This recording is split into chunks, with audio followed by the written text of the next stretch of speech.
श्री लाल का जितना भी नाजायज औलाद है, यूट्यूबर लोग, चमचे लोग, मादरचोद, दलाल लोग, महेश पांडे बाबा न्यूज गिरा हुआ तो कान खोल के सुन ले मादरचोद।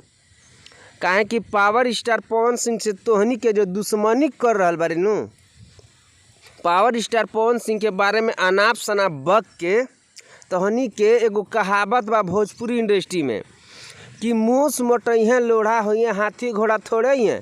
जो कि पावर स्टार पवन सिंह जो भोजपुरी इंडस्ट्री का शेर है ना, उस शेर ही रहेगा।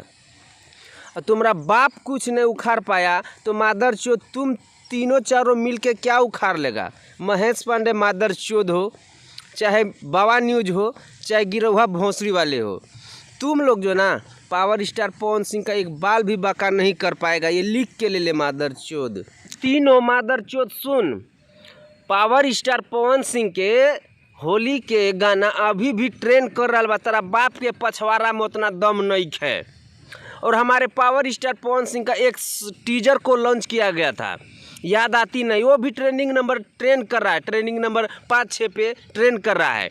और जितने लोग हमारे पावर स्टार पवन सिंह का फैन इस वीडियो को देख रहे हैं ना भाई, इस वीडियो को इतना ज़्यादा से ज़्यादा शेयर कीजिएगा, एकदम आग के तरफ फैला दीजिएगा ताकि वो मादरचोद लोग के पास ये वीडियो जा सके, चाहे वो महेश पांडे हो या बाबा न्यूज हो या गिरहुआ हो।